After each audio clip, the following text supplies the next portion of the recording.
Mr. Provost, the floor is yours, sir. Thank you very much, Ambassador. If you'd please raise your hand if you have a question or comment for the Ambassador. Yes, sir, right in front. And if each of you would introduce yourself before asking your question. My name is Mehdi Fakhrizadeh, and I would like to say a few words about Iceland. First of all, thank you so much for your presentation. It was beautiful, although I knew most of it. The reason that I say I know most of it because my wife is from Iceland, and we are married for 56 years, so I go back and forth. I love the country. The very first time when I went to country, I saw it was so beautiful, so great country, I changed the name of Iceland. I don't call it anymore Iceland. I call it Niceland. That's number one. Number two, from the standpoint of pollution, I think that is the only country in the world, to my knowledge, that there is no pollution. The system over there is they have a great deal of hot spring water and so and so, and they have piped it to the cities, and the heating system in the houses and also hot water, it is done by the nature. They don't use the oil and these things in order to have for heating or any other sources. Another thing that I want to mention, the standard of living. The standard of living in Iceland, to my knowledge, is the highest in the world. You cannot find a house that does not have any refrigerator. That's to my knowledge. And also, from the standpoint of education, you cannot find one person in Iceland who did not have education. They're all educated. From the standpoint of books per capita, they are the highest country publishing the book per capita. Nothing else in the world. No, I don't want to take too much time. These are a few items that I wanted to mention about Iceland, about my own experiences. The young man in the back.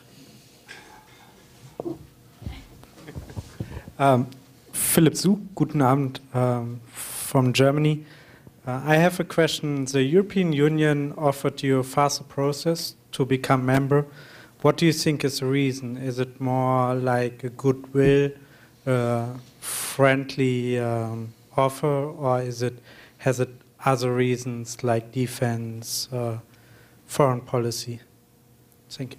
Well, thank you. That's a very good question. But first, can I thank the gentleman over here for his very kind and generous remarks. In a way, we have an advantage when it comes to negotiating membership in the European Union because we are members of the so-called European Economic Area, which means that we enjoy the four freedoms, freedom of movement for capital, people, goods and services. The only thing we would have to negotiate with the Union, apart from the currency arrangements, would be participation in the internal political dialogue of the EU. So it would be, it seems, a fairly straightforward affair if we were to negotiate membership with the Union. But there is some question as to whether they have in fact offered us a fast track. There is some dispute among the European Union member countries themselves as to whether they have done that. In any case, the circumstances for applying are not ripe in our country yet. We have a political crisis on our hands. We have a minority caretaker government. We have an election coming up in May of this year, April or May of this year. And we are certainly not going to have a mandate to pursue membership discussions with the Union until after the election to begin with. Yes, the young lady on the aisle, please. My name is Francis Darmamulya. I'm from Indonesia. I recently read that the government of Iceland, well, the interim government of Iceland, is going to pass the central bank reform bill. Now, you mentioned something about the commercial banking system restructurization as a mean of economic recovery. As far as the central bank concerned, how is the central bank going to operate differently under this bill? Thank you. Well, you are obviously very well informed about what's happening in our country. Well, in the wake of the disaster that struck in October, you know, we had people, of course, casting about for, blaming the government and our major institutions for what had happened. And we discussed that earlier. And people have become very restless, and they have become very impatient, and they want to see change. It doesn't matter where it comes from. As it happens, we had a political crisis on the heels of an economic crisis because people blamed the government for what had happened. So the Prime Minister had to resign, and one question that was raised in the newspapers, including the New York Times, was whether Iceland was becoming a bellwether for other Western countries, whether this was something we would also witness in other countries, be they Ireland or Hungary or Lithuania. Fortunately, that does not seem to be happening. But people demanded change.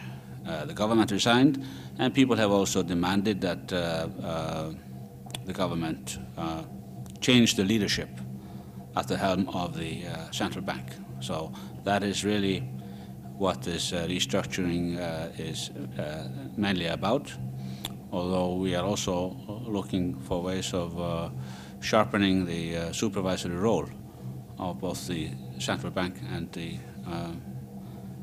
Financial Surveillance Authority, because we cannot afford things like this happening again, obviously. Yes, on the aisle on the right. My name is Brian Becker. I'm from New Jersey. You mentioned that a lot of visitors to Iceland don't enjoy the 24 hours of sunlight. It raises my question of what is the tourist industry like in Iceland? Thank you. The tourist industry is doing remarkably well at the moment, mainly because of the favorable exchange rate. After the krona came down by 60%, Iceland suddenly became a very good bargain for most visitors, whereas it had been prohibitively expensive before. And I think you will find that moreover all over the Nordic countries. They are very expensive as compared to many other parts of the world, including India and Pakistan. So the tourist industry is doing well. In fact, it is doing better than most other industries at the moment, showing a lot of promise and helping us, get into the country some much needed and valuable foreign currency. 2 rows back.